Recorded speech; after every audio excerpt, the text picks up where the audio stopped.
كل سنة وانتم طيبين. رمضان جه علينا خلاص، وطبعا مفيش سفرة ما بيكونش عليها كوبيبة، فيلا نعمل الكوبيبة بطريقة صحية ناكلها من غير تأنيب ضمير وهاي بروتين وفيها فايبرز. يلا نشوف الطريقة.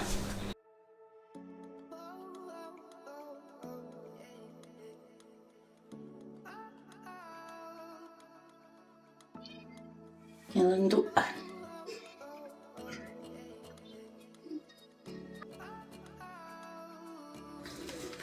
يلا نشوف الطريقة.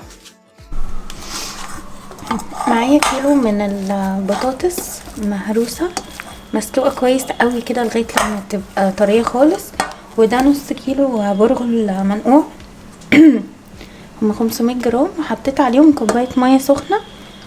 هنزلهم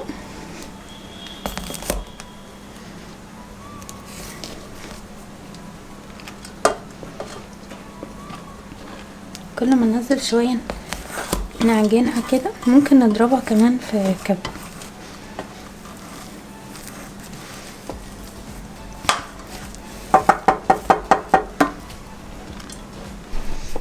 حطيتهم في حاجة اكبر عشان هنعجنها، لازم يبقى فيه مساحة. نحط البرغل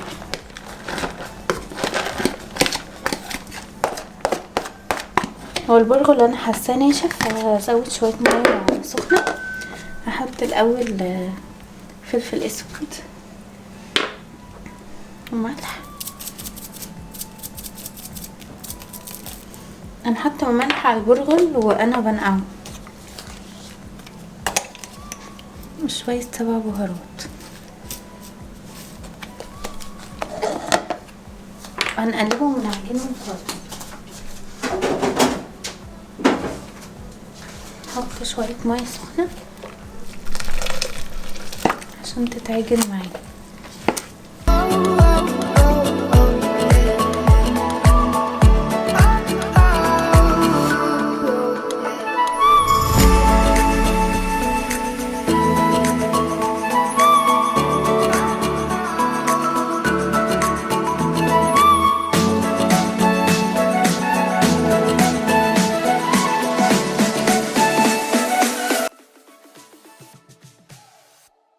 هنفضل نعجن فيها كويس قوي لغايه لما تبقى عجينه متماسكه جدا جدا، عشان احنا نشويها على الشوايه ما تفكش مننا. ممكن تتقلي طبعا، بس علشان ما يبقاش فيها زيت كتير.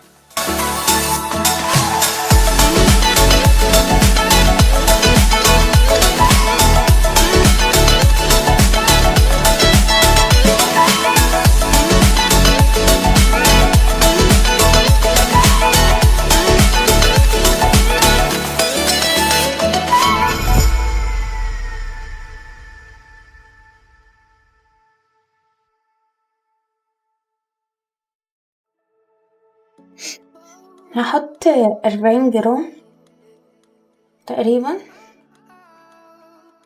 من دقيق الرز، علشان لو يعني حطيت اي سوائل زيادة يمتصها كده. 43 عشان لو حطيت اي سوائل يمتصها وما تفكش معايا، وفي نفس الوقت تبقى كريسبي.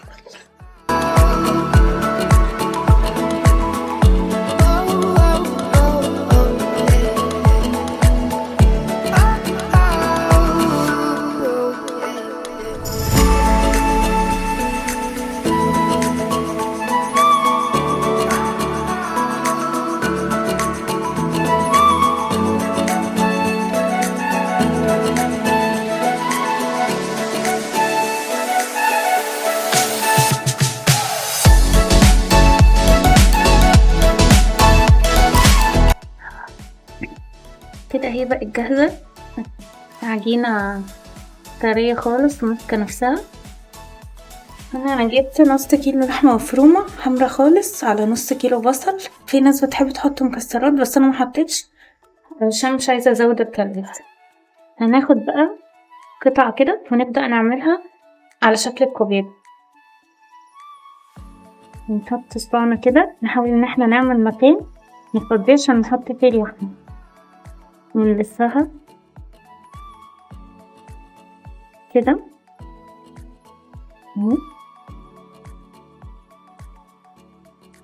نحشيها.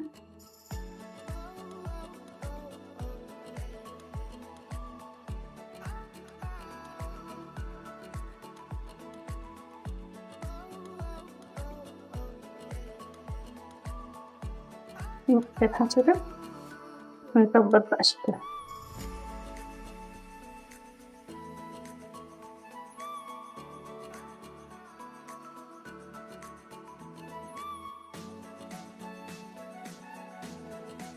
اهي انا مش بعرف الفها كويس اوي يعني، بس يعني اهي شغالة. هنعمل الكمية كلها.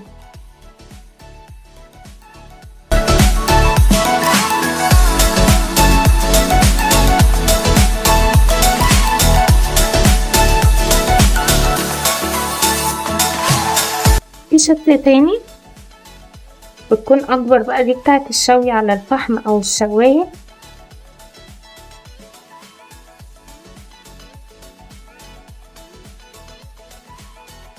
بتكون قرص كده. نرقق بس الطبقة بتاعت البرغل.